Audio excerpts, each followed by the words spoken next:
Me conta, por acaso você já ouviu alguém falar que a TCC desconsidera o passado?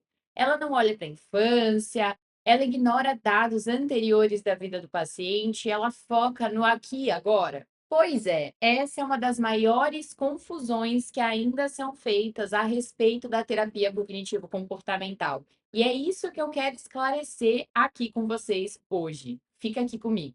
Olá, meu nome é Laura Bertolini, eu sou psicóloga clínica, especialista em terapia cognitivo-comportamental. Eu estou nesta e nas outras redes com o objetivo de compartilhar conhecimento e um pouco do meu dia a dia como psicóloga clínica. Essa história de que a TCC desconsidera a infância, ela não olha para aspectos do passado, não é verdade. É um engano que é muito comum quando se trata de falar sobre a terapia cognitivo-comportamental. Mas a gente precisa desmistificar isso para garantir que o acesso à informação verídica sobre a TCC tem sido possível para os mais diversos públicos, principalmente para estudantes que acabam sabendo o raso da TCC, chegam a conclusões de que não, então a TCC não funciona, não, porque a TCC ela segue esse princípio aqui, funciona dessa forma, e acabam fechando a porta para terapia cognitivo-comportamental, quando na verdade ela é muito efetiva para muitas demandas que aparecem no consultório. Esse é um engano muito comum porque, dentre os princípios mais fundamentais da TCC,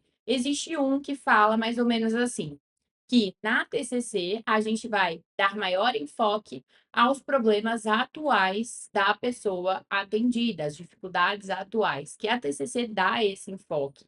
E a partir daí, o que as pessoas foram entendendo? Que, pelo fato de a TCC dar maior enfoque às dificuldades atuais do paciente, a TCC só considera o presente, a TCC desconsidera completamente o passado.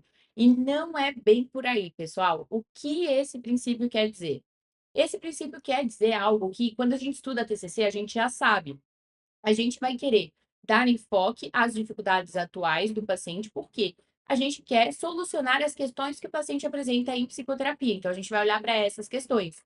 Mas a gente não desconsidera que questões do passado possam ter sido importantes, inclusive para que o paciente tenha desenvolvido essa demanda que ele apresenta hoje. Faz sentido? Então, sim, a gente prioriza demandas atuais que o paciente apresente, porque a gente entende que essas demandas são passíveis de resolução. Mas, muitas vezes, demandas que o paciente apresenta atualmente têm as suas raízes lá atrás. E a gente não vai falar para o paciente, não, eu não quero saber sobre a sua história. Pelo contrário, a gente quer saber, porque a gente vai entender que nessa linha do tempo, nesse mapa do funcionamento do paciente, isso faz todo sentido de ser explorado, porque vai trazer para a gente, inclusive, explicações sobre o desenvolvimento das crenças desse paciente, das estratégias compensatórias desse paciente, o fortalecimento dessas crenças, dessas estratégias em certo momento da vida dele. São informações que são importantes para a gente conseguir compreender esse caso e trabalhar da melhor maneira com ele. Vou te dar um exemplo para deixar bem claro como a gente, de fato, não desconsidera eventos do passado quando a gente está analisando a história de vida do nosso paciente. Bom, temos a paciente Bia. Eu penso na hora nos nomes, vocês sabem, né? Temos a paciente Bia. A paciente Bia, ela traz como demanda que ela gostaria muito de poder se posicionar, de aprender a se posicionar de forma diferente, colocar limites nas relações, dizer não, se colocar quando ela quer, mas ela tem muito receio. E aí, quando a gente começa a colocar a Bia nesse modelo cognitivo dela, a gente percebe, por exemplo, situações comuns na vida da Bia. Situação, vamos pegar um exemplo de situação. Conversando com o namorado, o pensamento. Se eu falar o que eu penso, então ele vai ficar muito bravo comigo. E aí ela fica ansiosa e ela evita uma conversa difícil na qual ela teria algo para falar, mas ela deixa de falar porque ela tem receio de ele ficar bravo. Pronto, esse é um exemplo do funcionamento da Bia, do porquê ela deixa de impor limites, porque ela tem medo da outra pessoa ficar brava. Isso esconde aí alguma crença central que a gente ainda não sabe. Pode ser uma crença central de tem muita cara de desamor, né? Então, geralmente, nesse sentido, a gente segue para uma crença do esquema de desamor, mas pode ser algo mais ou menos no sentido de se eu me colocar, ele vai ficar bravo e vai me rejeitar, e eu não vou ser amada, não vou ser querida, eu vou ficar sozinha. A gente não sabe, mas a gente sabe que enquadrando no modelinho cognitivo dela, seria mais ou menos assim. Isso a gente faria na conceituação cognitiva, a gente colocaria ali. E aí a gente começa a investigar a história da Bia e a gente vê que ela teve pais que reprimiam muito ela, pais que podavam muito a autonomia dela, brigavam muito com ela. Ela teve um relacionamento anterior em que sempre que ela se posicionava, o parceiro gritava, brigava. Era um relacionamento que envolvia muito abuso. Ela tinha uma figura de referência, uma figura de apoio, que era a avó, e a avó faleceu logo muito cedo, e ela se viu sem apoio ao longo da vida.